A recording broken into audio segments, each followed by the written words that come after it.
positive COVID-19 patient released. Venezuelan migrants risk lives to cross into Chile, and world's first full face and a double-hand transplant successful. Hello and welcome to the ZIZ Midday Newscast. Today's Thursday, 4th February 2021. I'm Kyla Verage. We begin with national news. Divisional Commander for District A, Superintendent Cromwell Henry, has revealed that a positive COVID-19 patient was discharged from quarantine into the community via public transportation, which resulted in over 20 persons being placed in quarantine. The superintendent made the revelation during his presentation at the National Emergency Operations Center COVID-19 weekly briefing on Wednesday. While our protocols have proven to be effective in containing the virus, we are seeing some lapses which have led to some uncomfortable situations. For example, over 20 persons were placed in quarantine over this last weekend as a result of one of such lapses in adherence to the protocols. This particular lapse, of which I speak, resulted in a positive COVID-19 case being discharged from quarantine into the community via public transportation. He said once the task force was made aware of the incident, they quickly responded to isolate the individual and to locate and quarantine all the persons that came into close contact. As soon as this incident came to our attention, the COVID-19 task force activated its response mechanism immediately. The positive case was identified and quickly placed in isolation. A vigorous contact tracing exercise ensued, and all identified contacts were immediately quarantined, including the public service driver who was not observing the basic COVID-19 prevention protocols. The superintendent explained that the protocols at the quarantine site were reviewed and immediate action has been taken to prevent similar incidents. He said contact tracing in this case is still ongoing, along with a police investigation to determine whether or not criminal charges will be filed. In other national news, Minister of Social Security, Honorable Eugene Hamilton, has commended self-employed persons who continue to make contributions to the fund to ensure a safe financial future. Minister Hamilton was at the time addressing the nation on the occasion of the 43rd anniversary of the St. Christopher and Nevis Social Security Board on February 1st. I commend also those self-employed persons who remained vigilant and diligent throughout the years and who can now boast of a pension earned solely from self-employed contributions. The example of your deserving qualification for pensions should serve as an inspiration and motivation for others to do likewise and to put themselves in a position to proudly extend their hands for their own just rewards. Minister Hamilton used the opportunity to encourage self-employed persons to register and remain up-to-date with payments. On July 1st, 1996, Social Security extended its coverage to the self-employed, a sector which continues to grow despite the economic downturn. I take this opportunity to commend you who are self-employed and implore you to not only register but to remain compliant at all times. Your failure to do so could result in hardships later on in life. On July 4th. This year marks the 25th anniversary of the introduction of self-employed coverage. And finally, on the local scene, Prime Minister Dr. the Honorable Timothy Harris is of the view that retired officers of the Royal St. Christopher and Nevis Police Force and the Fire and Rescue Services still have important roles to play in the preservation of peace and law and order in the country. Prime Minister Harris, who also serves as Minister of National Security, expressed this view when he met with the leadership of the St. Kitts and Nevis Police and Fire Retirees Association at the office of the Prime Minister on Wednesday, February 3rd. The association was represented in the meeting by President, former Commissioner of Police Austin Williams, Secretary Natalie Tho, former Assistant Commissioner Joseph Richardson, and Reverend Leroy Benjamin.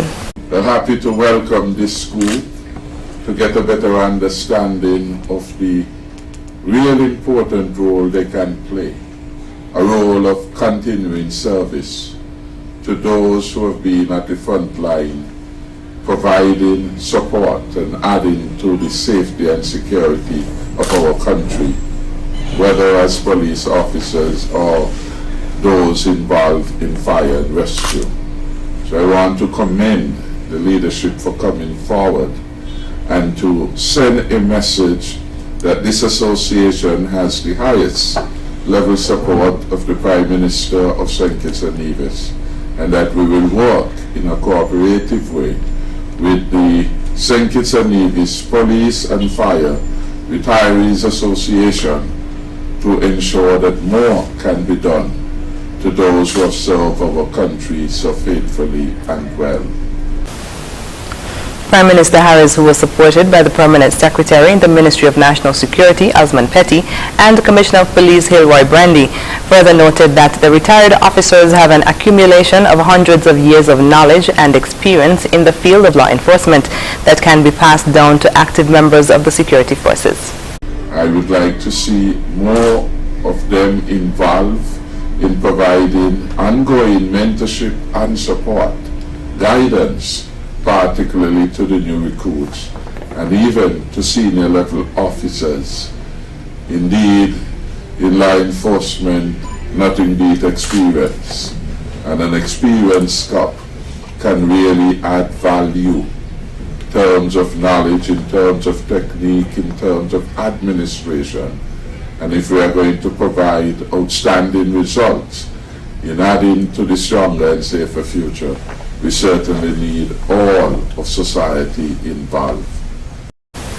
Former Commissioner Williams thanked the Prime Minister for his strong support of the association.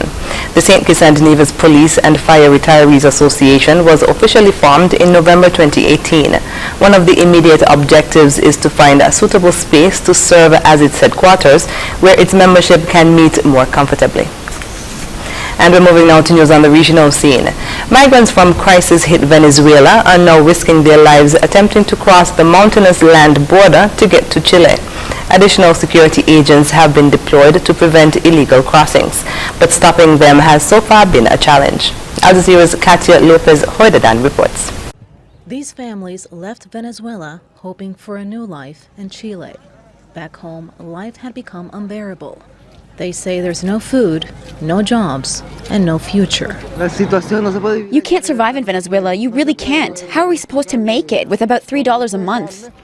Now there are fears of a potential humanitarian crisis. Entire communities are walking towards the Chilean border, climbing mountains and rocky grounds to avoid border checkpoints. At least 2 people died attempting the journey, one from Colombia, the other from Venezuela. About 30 people who were in the group tried to help one of the migrants with mouth-to-mouth resuscitation, but it's possible the patient had COVID-19, so now there's a risk the virus is spread. More than 4 million people have fled Venezuela in recent years. Most went to Colombia and Peru, but now more families are choosing to go to prosperous Chile. But not everyone is happy to see them. Families from our local Aymaras indigenous group have had intruders in their properties. They walk in, looking for food and clothes. They go through Peru and they arrive to Chile in deplorable conditions. Chilean soldiers have been deployed along Bolivia's border to prevent illegal crossings, but stopping them has been a challenge. Most refugees and migrants say their desire for a new start is stronger than the fear of the dangerous journey. Katia Lopez-Hoydadan, Al Jazeera. In St. Lucia, inmates at the Border Lake Correctional Facility were treated at hospital after less lethal force was employed by police to restore order at the prison on Tuesday night. More in this report. Tuesday was taxing for the emergency services called upon to respond to the unrest at the Bodily Correctional Facility as the inmates, buoyed by the success of the live streaming and the arm's length approach by the prison authorities, became increasingly emboldened as the evening progressed. Spokesman for the St. Lucia Fire Service, Damian John Baptist, says shortly before 7, the ambulance service was called upon to respond to an injury behind bars. At 6:56 p.m., the ambulance crew responded to the Bodily Correctional Facility where a male inmate had received facial trauma. He was treated and transported to the Dennery Hospital and subsequently transferred to the OKEU hospital, where he was handed over to medical staff in a stable condition. Matters soon worsened, with prisoners setting mattresses and clothing on fire. At 7:05 p.m., Bodily Correctional Facility called for assistance with a fire at a cell in the Bravo unit. Firefighting officers arriving on scene observed smoke emitting from one of the cells. The firemen were able to extinguish the fire, and no one was injured as a result. Investigations revealed that the fire had been started by the inmates using mattresses, clothing, and other combustible materials. The Special Services Unit of the Royal St. Lucia Police Force was called upon to quell the prison protest. According to police sources, when the order for the prisoners to return to their cells was not followed, the police resorted to the use of non-lethal force. One man was shot in the lower back. At 10:45, the ambulance crew were again called out to the Bodily Correctional Facility to assist a male inmate who had suffered trauma to his lower back. He was treated and transported to the St. Jude Hospital, where he was handed over to medical staff in a stable condition. Late Tuesday night, the situation was brought largely under control, with the prison authorities having to pick up the pieces and restore the Bodily Correctional Facility to order. Stanley Lucian for the HTS News Force. And now to news on the international scene. Months after a man in the United States received the world's first full face and double-hand transplant, doctors are only now calling it a success. Joe DeMayo was 20 years old when his life changed for the first time. Al Jazeera's Leah Harding has the story. Joe DeMayo was 20 years old when his life changed for the first time.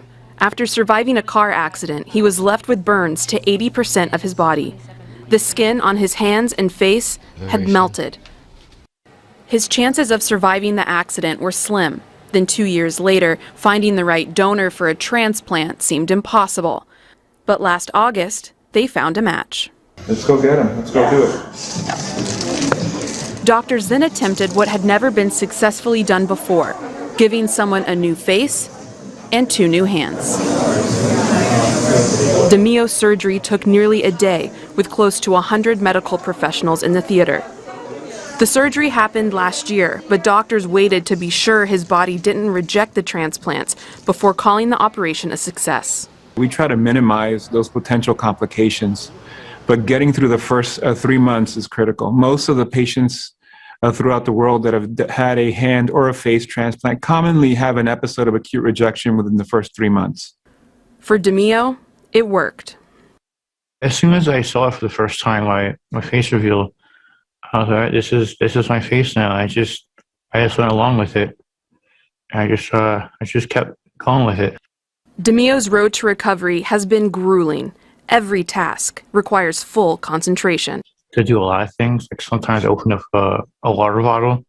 That's really hard because I don't have the sensation in my thumb. I don't know if I'm squeezing it hard enough or not. But for the most part, I can do a lot of things. Like going to the gym, something he hasn't been able to do for years. And when I don't have physical therapy, I just do my natural workouts. The final phase involved the inside of the donor face and hands to the recipient for full restoration. Operations like this are rare and risky. This team of doctors had only conducted 4 face transplants. None of them were successful in the long term, and this was their first hand transplant. We would love for these transplant operations to be a thing of the past. The ultimate goal is to try to 3D print tissues that we can take off the shelf and avoid any of the potential complications from immune suppressive medication. However science may advance, DeMayo will always be considered a medical first. Leah Harding, Al Jazeera. The U.S. government is warning violent right-wing groups may be emboldened by the riot at the Capitol building last month. The Department of Homeland Security's threat assessment analysts are suggesting there may be additional attacks, and their concern conspiracy theories are continuing to fuel hate. Al Jazeera's Rob Reynolds reports. On deep web message boards and social media, many conspiracy theorists are expressing dismay and disappointment following President Joe Biden's inauguration last month.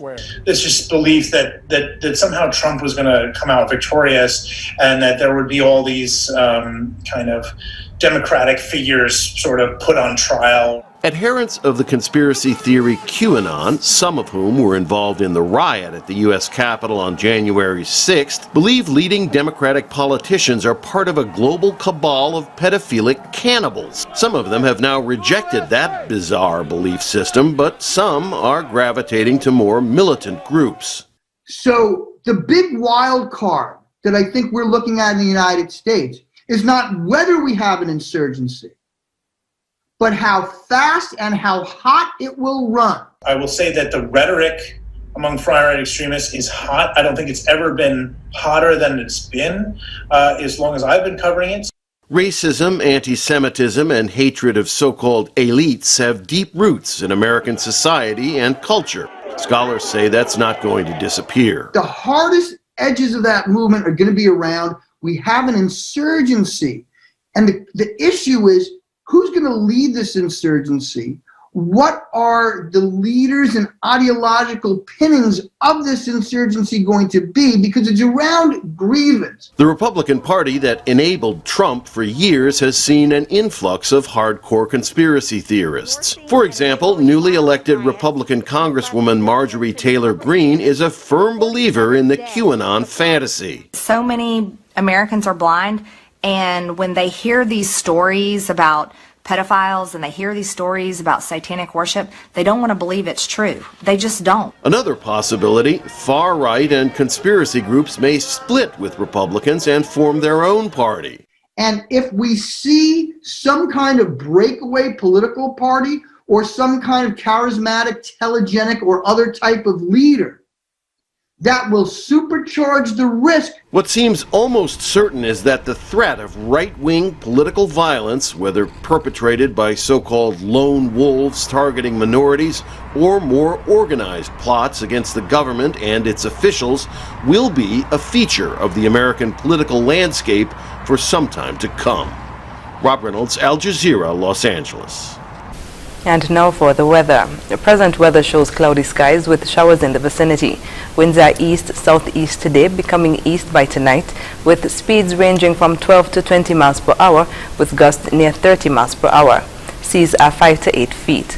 A small craft advisory is now in effect. Cloudy skies are expected today. Tonight, expect partly cloudy skies with a 20% or a slight chance of showers. Sunset today will be at 6:08 p.m. Sunrise tomorrow will be at 6:41 a.m. And that brings us to the end of our midday newscast. Join us this evening for these stories and more in detail. Thank you for joining us. I'm Carla Verage.